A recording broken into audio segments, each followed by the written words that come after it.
Good afternoon, everybody. I hope you are fine and healthy at your home and concentrate and enjoy with your study. Okay. In previous meeting, we will be discuss your chapter number 1 from history. What, where, how and when. हमने history के chapter number 1 के कुछ way of point को discussion and describe किया था पहले वाली meeting में। आज हम इसी चैप्टर्स के कुछ वे ऑफ पॉइंट को लेकर के चलेंगे। उस दिन हमने जो पॉइंट डिस्क्राइब किया था उसके अलावा आज जो हमारा मेन जो चैप्टर्स का जो थीम है वो chapter number 1 from history, what, where, how and when. इसको एक्सप्लेन मैं पहले ही कर चुकी हूँ। क्या, कहाँ, कैसे, कब, ये हिस्ट्री है। यानी हमारे पहले पास्ट में जो भी इवेंट हो चुके हैं, जो भी घटना घट चुकी है वो हिस्ट्री कहलाती है।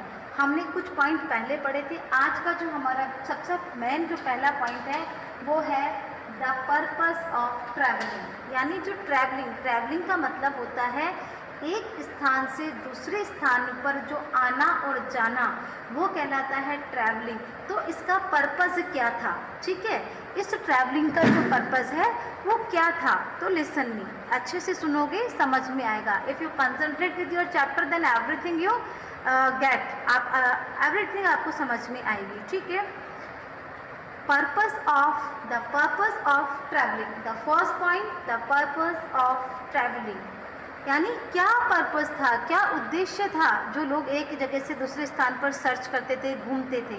तो people travelled from one place to another in search of their livelihood to escape from natural calamities and also conquer other land. Some people also traveled with the spirit of adventure to find out new places. All these lead to the sharing of ideas between people.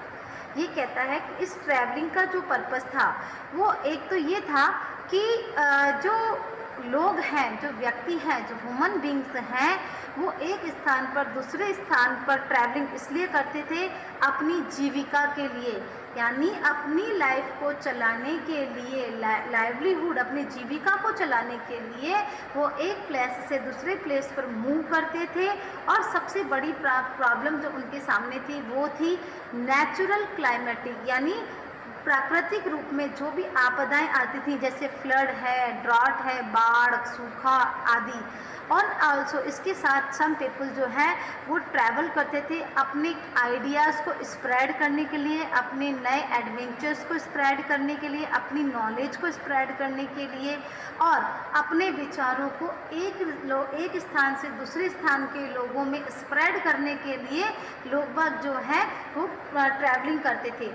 जैसे कुछ examples के लिए, जैसे महात्मा बुद्ध थे, महावीर, स्वामी महावीर थे, इन लोगों ने भी एक जगह से दूसरी जगह पर ट्रैवलिंग की थी, जिसका पर्पस ये था कि वो अपने संदेश, अपनी शिक्षा, अपने उपदेशों को एक स्थान से दूसरे स्थान के लोगों में पहुंचाना चाहते थे।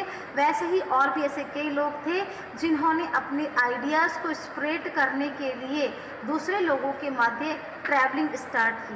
अब इसमें क्या होता था, एक कारवां और एक ship were the mean of communication of the transport. कारवां ये होता था बेटा कि एक ग्रुप के अंदर, ध्यान से सुनेगा, कारवां and ship were the mean of communication and the transportation of the food material for the merchants. यानी व्यापारियों के लिए ट्रांसपोर्टेशन, यानी एक सामान को दूसरे स्थान पर पहुंचाने के लिए एक तो कारवां होता था, एक शिप होता था। कारवां होता था 10, 12, 20, 25 लोगों का एक समूह है, एक साथ अपने अपने, चाहे वो एनिमल्स की कार्ट होती थी, पहले समझते हो 2 बैलों को लगा करके गाड़ी बनाई जाती थी, हॉर्स होते थे, कैमिल होते थे, इन पे ये अपने सामान को लॉडेड करते थे और फिर लेके जाते थे।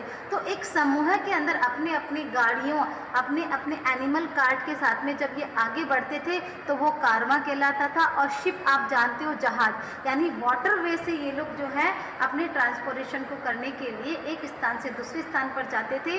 वाटर ट्रांसपोर्टेशन को इसलिए चूज़ किया जाता था क्योंकि ये सबसे चीपेस्ट ट्रांसपोर्टेशन हुआ करता था उस समय, ये सस्ता पड़ता था। तो दो प्रकार के कम्युनिकेशंस ट्रांसपोर्टेशन इन्होंने लिए। इसके माध्यम से वे भोजन को और भी दूसरे जो सामान होते थे इनको एक स्थान से दूसरे स्थान पर पहुंचाते थे। Religious teachers moved from one place to another to deliver the religious understanding to the people. ये कहता है अपने धार्मिक जो गुरु होते थे, धार्मिक गुरु जो टीचर्स जो होते थे, गुरु जो होते थे, वो एक स्थान से दूसरे स्थान पर मूव करते थे अपने धर्म को प्रसारित करने के लिए, अपनी सोच को एक स्थान से दूसरे स्थान के लोगों में स्प्रेड करने के लिए।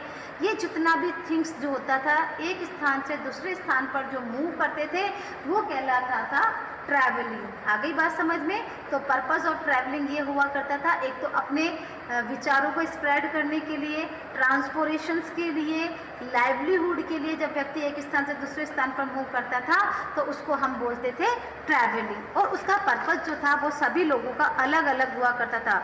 कोई लाइवलीहुड के लिए जाता था, कोई अलग थिंग्स के लिए जाता था। दिवेश और देवेश, आपने ये क्यों बंद कर लिया अपना वीडियो? ऑन करो। अब name of the land, second हमारा आता है नेम ऑफ द लैंड। अब नेम ऑफ द लैंड क्या होता था कि we often the two words of our countries are India and Bharat. सही बात है, किसी भी लैंड का जब तक नाम नहीं होगा हम कैसे पहचानेंगे? जैसे आज हम लोकलाइज्ड प्लेस पे रहते हैं, कोटा बोलते हैं कि नहीं बोलते हैं, तो उसको हमने क्या दिया? नेम दिया, है ना। वैसे अगर हमारी कंट्री है, कंट्री क्या है? पूरा एक लैंड है जिसको हमने क्या नाम दिया? इंडिया और भारत। ठीक है, तो कहता है नेम्स ऑफ द लैंड, ये कहता है we often use two word for our country, India, Bharat, इस प्रकार के नाम हम हमारी कंट्री के लिए यूज करते हैं। The origin of the word India comes from the name of the river Indus. ये जो नाम है वो इंदू रिवर्स के नाम पर लिया गया था। और संस्कृत के अंदर इज नो द सिंधु, इंदूज को सबसे पहले क्या कहा जाता था संस्कृत में? सिंधु। इट, और ये who came through the north west about, यानी यहाँ पर क्या था? एरेंस एंड द ग्रीक, यानी ग्रीक नाम का एक पर्सन जो था हु कैम्स थ्रू, जो कि आया था north west about 2500 years ago, 2500 साल पहले नॉर्थ वेस्ट से एक व्यक्ति जिसको ग्रीक के नाम से, यानी इराइंस एंड द ग्रीक, ये दोनों पर्सन जो हैं वो यहाँ आए थे अगो 2500 साल पहले यहाँ आए थे। And called the Indus as Hindos और द इंडोस। उन्होंने इसको क्या कहा? हमारा जो भारत का नाम था वो पहले इंदूस भी था, तो इन्होंने एक नया नाम दिया हिंदोस और Indos. The land of the east of Indos river is called India, यानी जो लैंड जो था ना ईस्ट का, जो कि नदी के बैंक पर था, उसको इंडिया के नाम से जाना गया। The people who lived in north west, वह व्यक्ति जो नॉर्थ वेस्ट के अंदर रह रहे थे, who are the mentions in the Rigveda about 3500 years ago, यानी नॉर्थ वेस्ट के जो पर्सन जो यहाँ वहाँ पर बिलोंगिंग थे, जो वहाँ रहते थे, उन्होंने 3500 ईयर्स अगो पहले ऋग्वेद नाम की एक रचना की थी। Known as the Bharat later the word Bharat, उसके बाद यहाँ पर जो वर्ड स्टार्ट हुआ था उससे बोलते हैं भारत, और यहाँ से हमारी कंट्री जो है वो भारत के नाम से इंट्रोड्यूस होने लगी। फिर हमारा थर्ड पॉइंट आता है फाइंडिंग अबाउट द पास्ट, यानी पास्ट के बारे में खोजना। ओके, कैसे कैसे भेजना है? Finding about the past, past होता है जो बीत गया समय, हिस्ट्री टोटल जो है वो पास्ट होती है।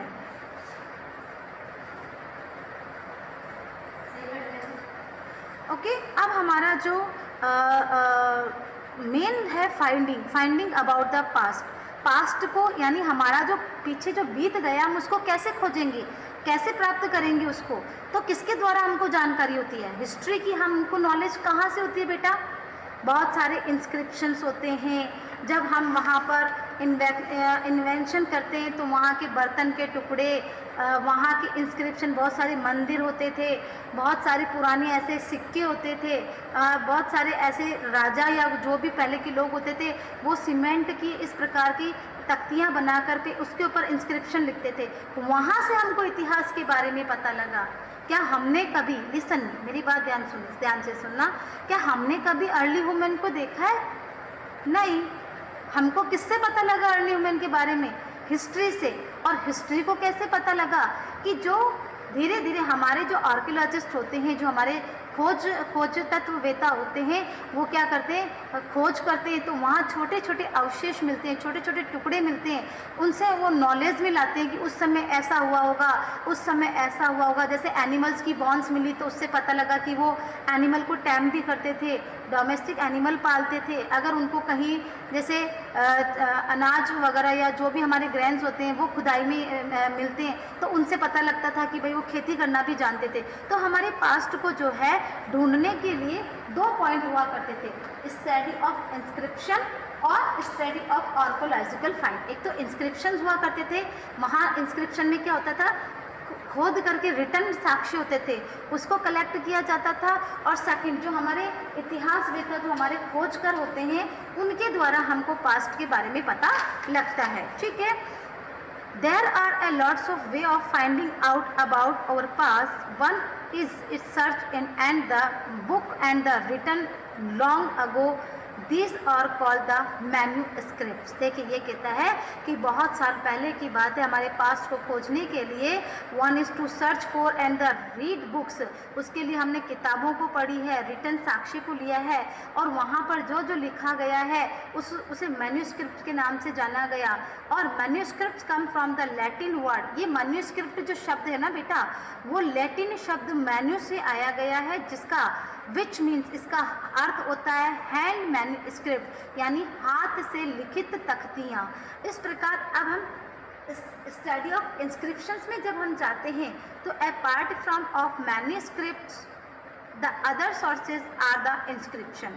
ये कहता है कि मैन्यूस्क्रिप्ट्स के साथ में इंस्क्रिप्शन दूसरा एक ऐसा साधन था जिसके द्वारा हमको हमारे पास्ट की जानकारी हुआ करती थी, usually which were written on hard surfaces such as on the stone, metal, object which they made of hard and enduring substances survive for a long time।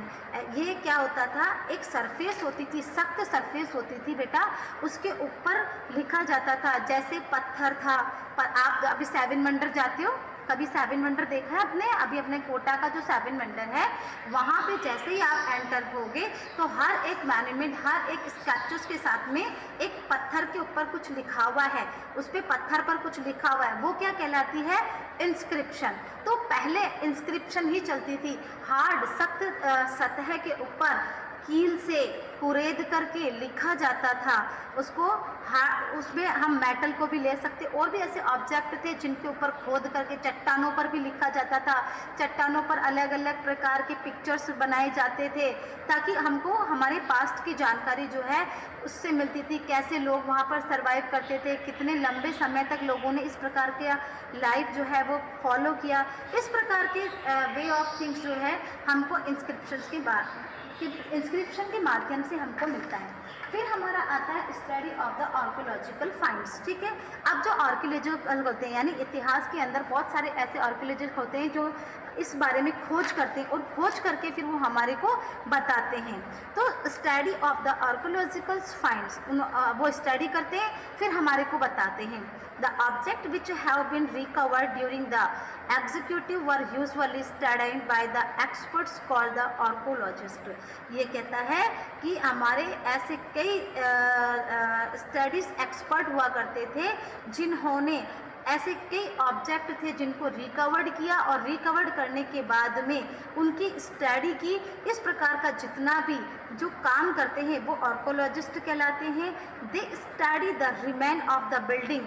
वो क्या करते थे, जो हमारे जो बिल्डिंग्स वगैरह होते थे उसके जो टूटे फूटे अवशेष टुकड़े जो होते थे उनकी स्टडी करते थे, वो किसकी बनी होती थी। वो ये उन्होंने बताया कि पहले लोग बाग मकान बनाने के लिए पत्थर, सीमेंट, आयरन, ब्रिक्स ये सब लेते थे, वो लोग पेंटिंग करते थे। ये सब उन्होंने जो छोटे छोटे टुकड़े होते थे इस प्रकार के रिमेन्स ऑफ बिल्डिंग्स के, उनसे वो स्टडी करते थे, और स्टडी करने के बाद में वो सारी जो नॉलेज है वो हमें स्प्रेड करते हैं।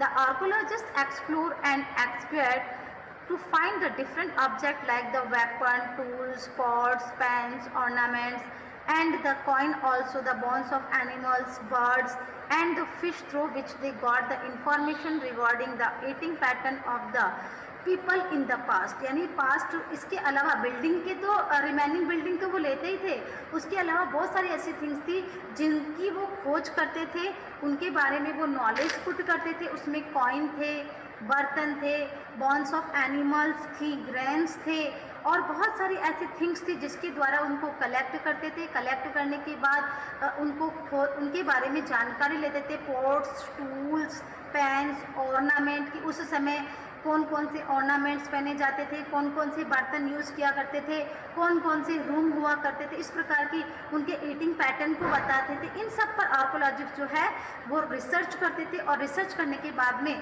वो हमें फाइंड करवाते थे, हमें नॉलेज देते थे, इस बुक की प्रिंटिंग करवाते थे, अपनी नॉलेज को स्प्रेड करवाते थे। इस प्रकार हमको पास्ट के बारे में जानकारी मिलती थी। फिर हमारा लास्ट पॉइंट आता है ऑन पास्ट और मैनी। ये कहता है कि वन पास्ट और मैनी, हमारे ऐसे कई पास्ट हैं, एक पास्ट है, बहुत सारी पास्ट हैं जिनके द्वारा हमको इनविजुअल वहाँ की जानकारी जो है, नॉलेज जो है वो हमको पुट होती है। कैसे? It is evident from the finding that the past was different for the different groups of people। ये कहता है ये एक ऐसे एविडेंसेस हैं जो हमें प्राप्त करने में सहायता देते हैं। अलग अलग हमारा जो पास्ट था, हमारा जो बीता हुआ जो समय था, अलग अलग ग्रुप के लोगों के बारे में बताता है, उनकी हार्डर लाइफ के बारे में बताता है। Farmer were different from those of king and queen, उनसे हमें जानकारी होती थी कि जो फार्मर हुआ करते थे वो बिल्कुल डिफरेंट हुआ करते थे। क्वीन और किंग, इन दोनों की अपेक्षा फार्मर जो था उसका वर्क भी हार्डर था, वो काफ़ी सख्त मेहनत किया करता था। और उसके अलावा जो किंग और क्वीन जो थे, the lives of merchants were different from those of crafts person and son. अलग अलग व्यक्ति यानी मर्चेंट, व्यापारी, क्राफ्ट पर्सन, इन सब का लिविंग जो स्पेस था वो अलग अलग हुआ करता था। किसी का वर्क बहुत हार्डर हुआ करता था, किसी का मिड हार्डर हुआ करता था, किसी का इजी गोइंग वर्क हुआ करता था। इनकी लाइफ जो होती थी वो एक दूसरे से बिल्कुल अलग अलग हुआ करती थी। The dependence of the food was according to the geographical location of the people living in the region. जिस क्षेत्र में लोग रहते थे उनका जो फूड था उसकी जियोग्राफिकल कंडीशन के आधार पर ही डिपेंड हुआ करता था। जैसा जहाँ का क्लाइमेट होता था वहाँ पर उसी प्रकार की जो क्रॉप्स हैं वो ग्रो की जाती थी। वहाँ की फूड हैबिट्स भी वैसी ही हुआ करती थी जैसा वहाँ का जियोग्राफिकल लोकेशन हुआ करता था।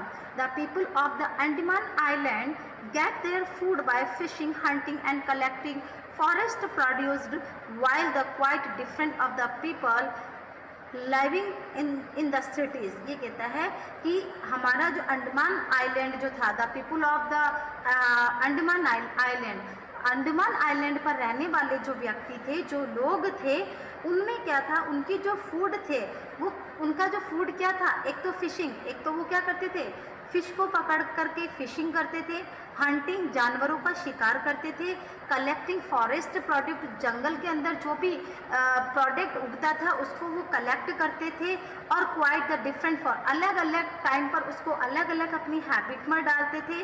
और अलग यहाँ का लाइफ और सिटी की लाइफ जो होती थी वो बिल्कुल डिफरेंट हुआ करती थी, चेंज हुआ करता था। वो depend on the other for the supplies of food produce. और उसके अलावा ऐसे बहुत सारे फूड प्रोड्यूस होते थे जिसके लिए ह्यूमन बीइंग जो था वो डिपेंड हुआ करता था कि उनका जब उनको वो मिलेगा तभी वो उसको प्राप्त कर पाएंगे। उसके लिए ट्रांसपोर्टेशन जो था, मर्चेंटिंग जो थी, व्यापारी जो लोग थे वो उनके ऊपर डिपेंड हुआ करते थे। उसके साथ ही साथ generally the king kept their record of victories, but of the ordinary people such as the hunter, fishing, fog, gather, farmer or herder did not keep the record of what they did। ये कहता था कि राजा जो होते थे, राजा और रानी, king और queen जो थे, वो तो अपनी विक्ट्री के सारा रिकॉर्ड रखते थे। उन्होंने कहाँ कहाँ बैटल किया, कहाँ कहाँ युद्ध किया, कहाँ कहाँ वो जीते,